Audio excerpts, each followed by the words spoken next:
মফস্বল কথাটার মধ্যেই একটা পিছু টান আছে।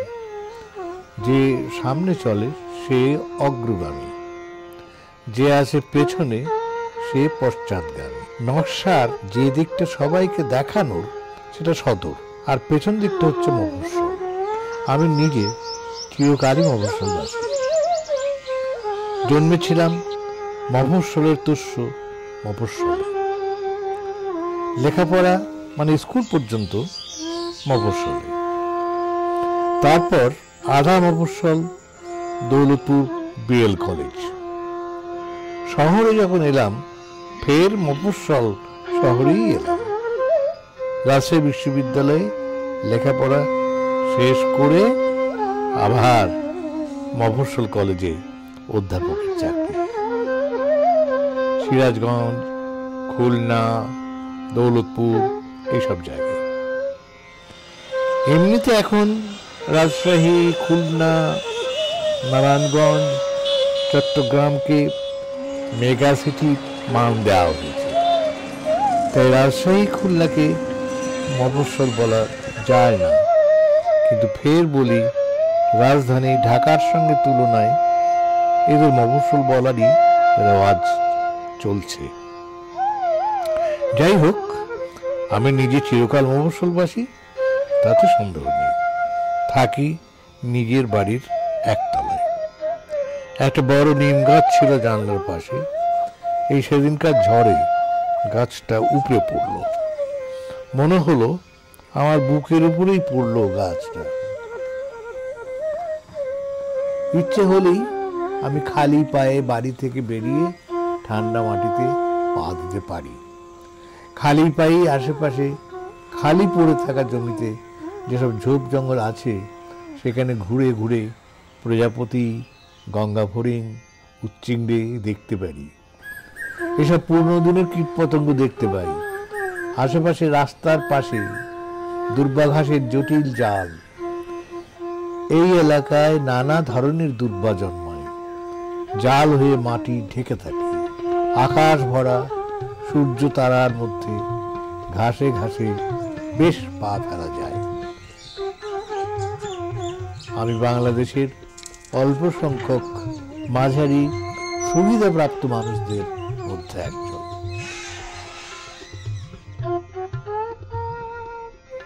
জানি আমার বাড়ি থেকে সামান্য দূরে গ্রামগুলোয় মানুষেরা অন্য চিন্তা চমৎকারা এর মধ্যেই থাকে।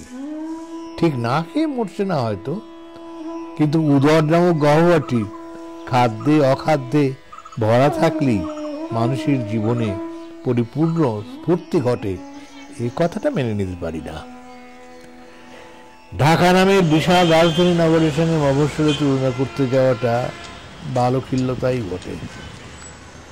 রবীন্দ্রনাথের ভাষাতেই বলি, দেহের সমস্ত রক্ত মুখে গিয়ে জমা হলে তা যেমন স্বাস্থ্য নয়, ঢাকাও তেমনি দেশের স্বাস্থ্যের সূচক নয়।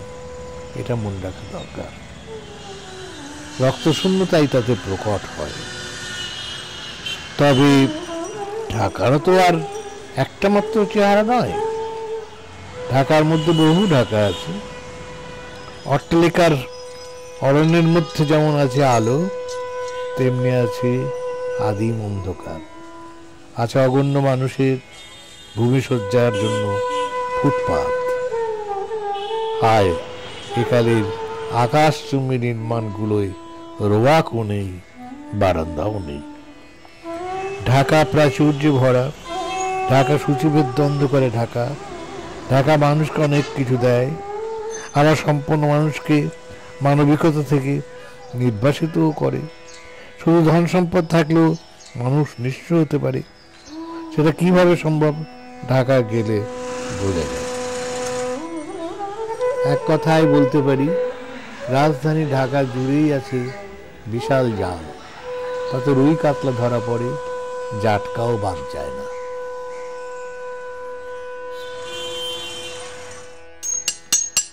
অন্যদিকে মফস্বল কি শুধুই অন্ধকারে ডুবে থাকে? হয়তো তাই। রাজধানীকে পাইয়ে দিতে তাকে নিঃস্ব থাকতেই হয়। তখন বড় মুখ করে বলতে পারি, নিঃস্বতাই তো শান্তি। অভাবে দুমুঠো অন্ন জোটানোই হচ্ছে সরল সাদাসিধে জীবনযাপনের গৌরব। এই গৌরব তার উপর চাপানো, সে নিজে থেকে এটা চায়নি। মফস্বলবাসী শুধু দেখতে পায় তার সাংবাৎসরিক মজুদ চলে যাচ্ছে মহানগরের দিকে, কারণ মহানগর উৎপাদন করে না, তা করতে হয় মফস্বলবাসীকে।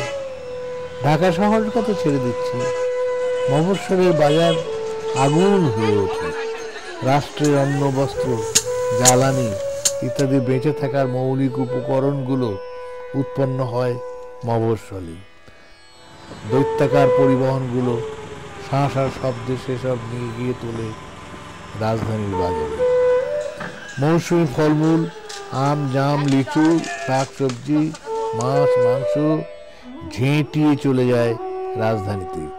মফস্বল নিরুপায় চোখে চেয়ে থাকে।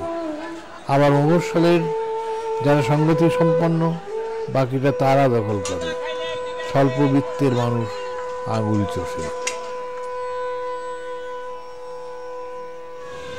উপায় নাই রে, নাই প্রতিকার। কঠিন মরণ ব্যাধিতে যেতে হবে অনেক দূরে, সেই রাজধানীতে। সব পেয়েছি দেশে, লাখ টাকা কোটি টাকা খরচ হয়ে গেলেও টের পাবে না সব দামি রোগী। দুধের গায়ে আছে মফস্বলে, সব যোগান তারাই দেবে। নিজের পচে যাওয়া পা, ভেঙে যাওয়া কোমর, পেটে আটকে যাওয়া সন্তান, যক্ষা, ক্যান্সার, জবাবহীন বিকল হৃদযন্ত্র সব নিয়ে হাসপাতালের বারান্দায় শুয়ে থাকবে। লাথি খাবে রাত দিন, অথচ লাথি তাদের কেউ মারে না। সাধারণ মফস্বলবাসী নীরবে লাথি খায়। তবে রাজধানীও যে সম্পূর্ণ ব্যতিক্রম তা নয়। হাজার হলো তৃতীয় বিশ্বের উন্নয়নশীল দেশ তো বটে। অবশ্য এই উন্নয়ন ভাগ করে দেওয়া হয়েছে বাঁদরের পিঠে ভাগের মতো করে। তরুণরা মাদক নিয়ে ঘুরে বেড়ায়, স্কুলের ছাত্র তার সহপাঠীকে গলায় রশি পেঁচিয়ে খুন করে। মধ্যরাতে নারী পথে পথে ঘুরে বেড়ায়, যদি মেলে খরিদ্দার। এদেশে মফস্বল মহানগর একাকার।